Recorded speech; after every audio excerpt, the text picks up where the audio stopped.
बहुत समय पहले एक समृद्ध राज्य में एक न्यायप्रिय राजा रहता था, राजा आर्यवीर।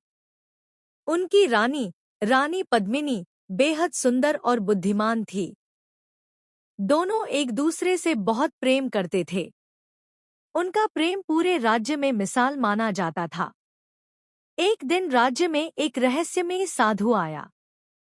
वह दरबार में पहुंचा और राजा से बोला, हे राजन, आपका प्रेम सच्चा है, पर इसकी परीक्षा अभी बाकी है। राजा मुस्कुराए और बोले, हमारे प्रेम को कोई परीक्षा नहीं तोड़ सकती। साधु ने चेतावनी दी, अहंकार मत कीजिए। अगर प्रेम सच्चा है तो हर संकट पार कर जाएगा। कुछ दिनों बाद रानी पद्मिनी जंगल में भ्रमण करने गई। वहां अचानक वही साधु प्रकट हुआ।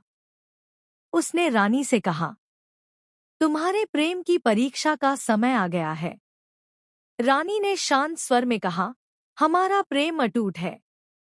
साधु क्रोधित हो गया और बोला, यदि ऐसा है तो मैं तुम्हें श्राप देता हूँ। तुम पत्थर बन जाओगी और केवल सच्चे प्रेम का बल ही तुम्हें वापस जीवित कर सकेगा। इतना कहते ही रानी पत्थर की मूर्ति बन गई। जब यह खबर राजा आर्यवीर को मिली तो उनका हृदय टूट गया। उन्होंने राज्य छोड़ दिया और जंगल जंगल भटकने लगे। उन्होंने हर मंदिर में प्रार्थना की, हर साधु से उपाय पूछा, लेकिन कोई हल नहीं मिला। साल बीत गए। एक दिन थके-हारे राजा उसी जंगल में पहुंचे जहां रानी पत्थर बनी खड़ी थी। उन्हें देखकर राजा रो पड़े।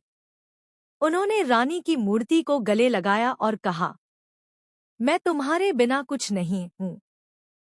अगर तुम नहीं लौटी तो मेरा जीवन व्यर्थ है।